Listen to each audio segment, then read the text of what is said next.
Hey guys, welcome back to the channel djmo Fishing. As you guys can see, we're at the river and we are fly fishing. We are on the north side of Georgia on a creek up in the mountains, and today we're gonna try to catch a trout on this area. I actually never fished this area before and I'm very new to fly fishing, so today I'm gonna tell you all the things I learned as a beginner fly fishing man. So let's get into it. Alright guys, so the first thing I learned is that you need a special license to be able to target this fish. We're here in Georgia, you need to have your regular fishing license. On top of that, you need a trout stamp, which is another license to be able to target trout. So make sure you follow all the regulations as far as the fishing goes. Right now, we have a delayed harvest season on this particular creek right here.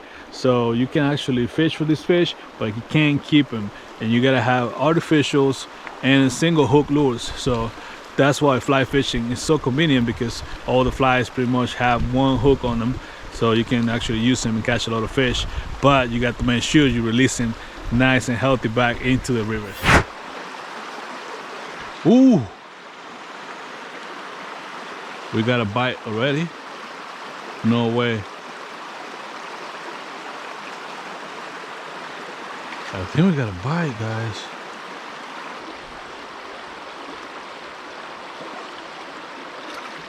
Got one. Got one. All right. It's not a giant, but it's a nice one.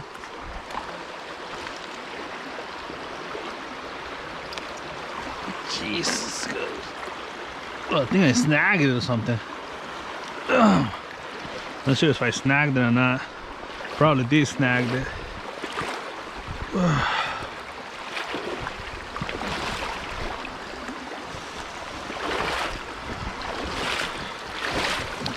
Good. All right guys, we got our first fish today. Brown trout with stock. Brown trout is probably like 10 inches right there. He's ready to go, so I'm gonna go ahead and release him.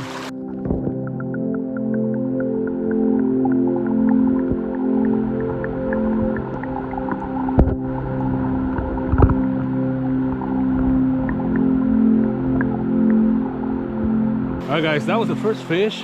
We've been here for 10 minutes. I was kind of discouraged because I saw a lot of people in the parking lot and there's a lot of people walking around, but we hopefully catch some more, so let's go. So one thing I learned is that the gear itself is really important, but not in the way you're thinking about, because fly fishing gear can be really expensive, really expensive. You can get reels for like $500 and rods around the same price, so at the end you're looking at, I mean, $1,200 for a fly fishing rod, which to me is kind of crazy. I mean, it looks good in the water, but you don't need that. So with that said, this is what I got, guys, and it's a combo that I got at Walmart like 6 years ago, and I never really used it. Decided to bust it out, and the actual reel is actually falling apart, but the reel itself really doesn't do much, especially if you're fishing for trout. You're not really fighting gigantic salmon on the reel. You're probably gonna just strip the line and you'll be fine. So the reel is actually just holding the line pretty much most of the time. Now the rod is important, but this rod is good enough for me so far, but I'm probably gonna be upgraded later on, if depending how much fly fishing I'm doing. Now what I think is really important is the line, because you want to be able to cast that line. So I went ahead and bought me a really good line. This is a weight forward floating line, and it's a number 8 as far as how heavy it is. This is going to allow me to cast better, and the line actually is going to float. It's not going to sink. If you're beginning, I recommend you to get floating line and with the weight forward. That way you can cast better and you get used to the fly fishing motion, because it's a little bit of a learning curve. It's definitely not like casting a bait caster or a spinning reel. So yeah, make sure you get some decent line rather than get super expensive reels. Now with that said, I did see a combo out there at Bass Pro Shop for like 130 bucks, and it comes with the line, nice reel, nice rod. So I think that would be a good, nice little combo to start with. I'm actually thinking about upgrading this one to that, because the reel is falling apart like I told you. But let's keep fishing.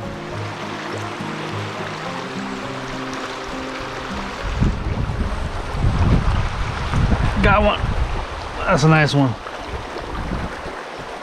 Yeah, that's a nice one. Then we got him in the mouth this time. What is this? There we go. Definitely in the mouth this time. So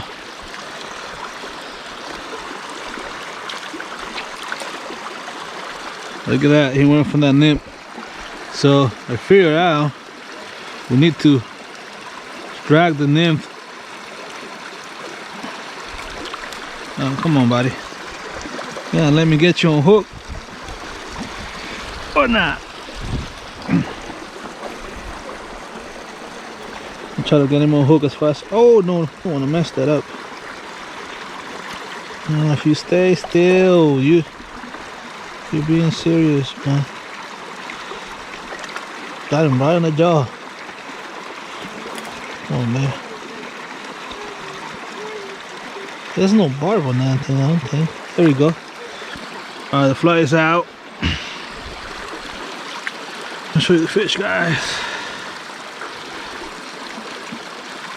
Not stocky.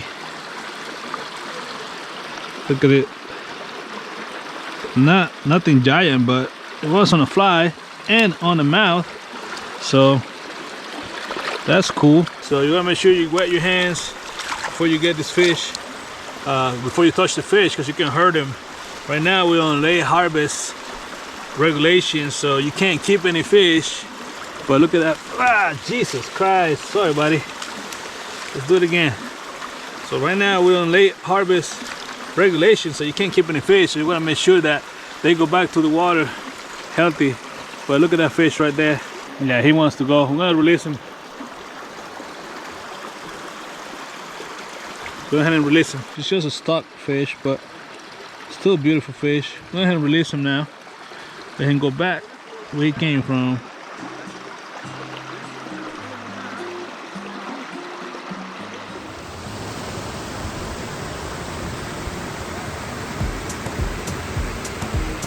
Now the next thing that can get really complicated if you let it to, but it's actually really simple, is leaders. All you have to do is look up a chart online. That's what I did. I look up the chart online, and then you see how much resistance the end of that leader has. And you know, you have a 5X that has 4 pound, I think it's 4.9 pound resistance at the end when it's the skinniest part of the line. So just go by that. Go Google the chart, figure it out if you need a 5X, a 4X, a 6X, and then when you're at the store, you know what you need. Like I said, I got my leader from Bass Pro Shop, and it's actually a 5X, and the skinniest part, the weakest part of the line, is gonna be 4.9 pounds. So that's enough for trout. Broke off one time today, so you want to have different leaders. You can maybe have a 5X or a 4X. That thing ends up being like 7 pound right at the end of the line, 7 pound weight line. But you can just look up the chart, like I said, and you should be fine. It's not really complicated, really easy.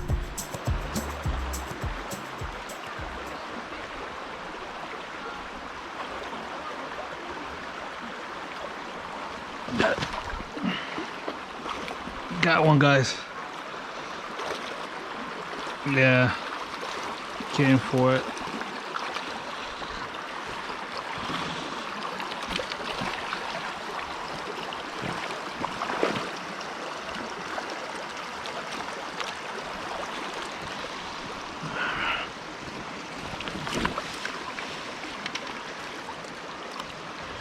All right, guys. So this fish, go for it. Not a pretty fish, really, just little stock trout. I think this is a brown trout. Doesn't look like a rainbow at all. So he spit the fly already. So make sure you don't tangle that up.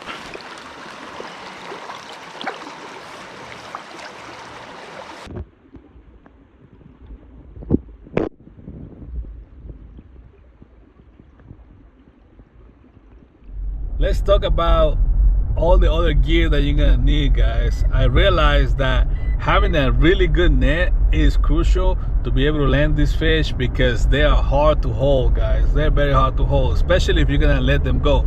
If you're gonna keep them, I don't think it's such a big deal. You can just grab them, squish them, but even then you don't want to do that because you're damaging the meat.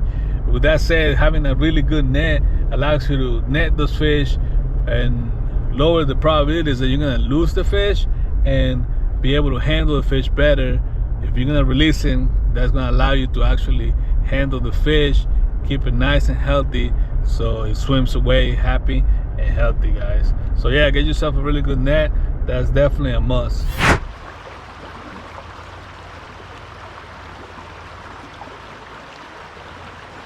Got him.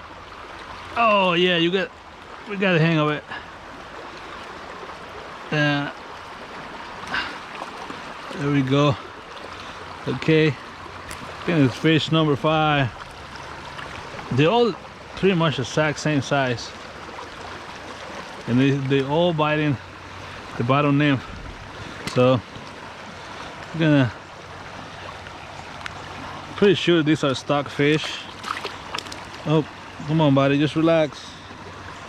Pretty sure they're stock fish, but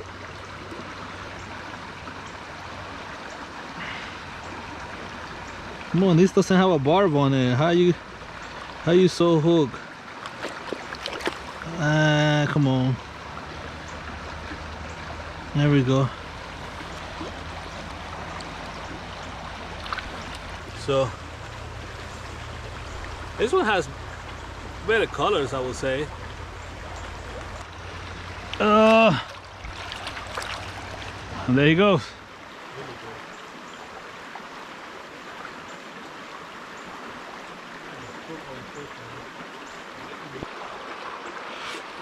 Ah. Oh my God, this is not a trout. My goodness, that is fun. Look at this fish. I can't remember the name of this fish, but it's definitely a beautiful fish. I think it's a horny something. You're destroying my rig here. It's bleeding a little bit though. Look at this. You guys ever seen one of these? Be relaxed, I'll show it to you. This is just a creek chub, a horny chub. Look at the eye. Look at the top of the head. That's what it looked like. You know what kind of fish that is? Let me know down in the comments. But definitely not a trap.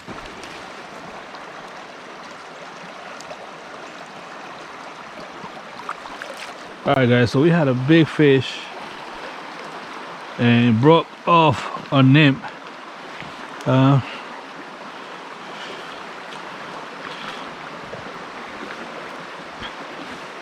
So we have a different nymph now, and we'll see if we can catch this fish.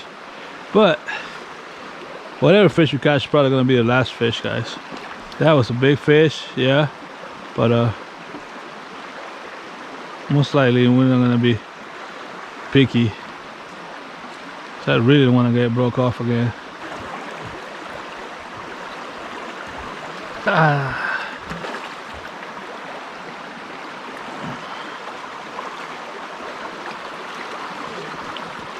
Alright guys, this is gonna be our last fish if we can get him on the net. Slightly a little bigger than the other ones. Look at him fighting. Yeah, slightly a little bigger than the other ones. So I'll show you this fish. Probably gonna be our last fish of the day.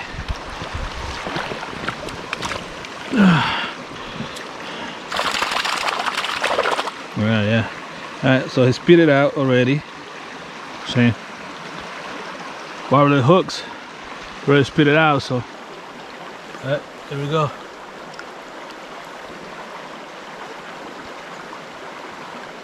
That's him right there. We're gonna let him go. Alright, my buddy. Time to go.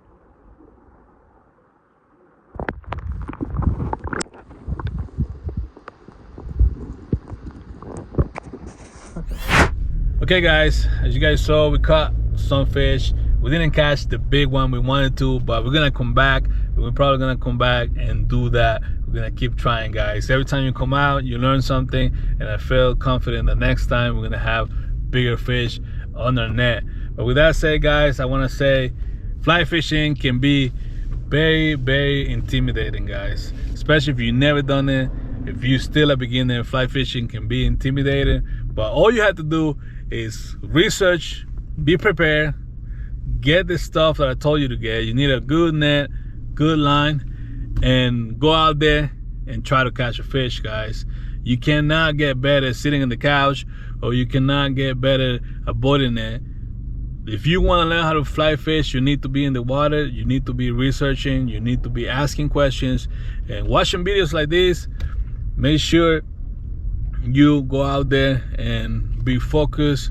Pay attention to everything, guys. At the beginning, when you get to the river, it's gonna be a new experience. Walking the river is a new experience. Trying to cast your fly line is a new experience, and having to tie a little tiny fly in the middle of the river with your wet hands, it's a new experience. Everything's gonna be new, but if you keep doing it, if you really want to learn, stay focused, and you should be getting better and better every time. With that said, guys, if you learned anything on this video, if you enjoyed the video, don't forget to hit like. Please subscribe, share, comment. Let me know what you guys think. If you guys want to start fly fishing, if you have been fly fishing for hundreds of years, just let me know down in the comments what you guys think. And with that said, guys, thank you for watching, and I'll see you guys to the next one. Peace.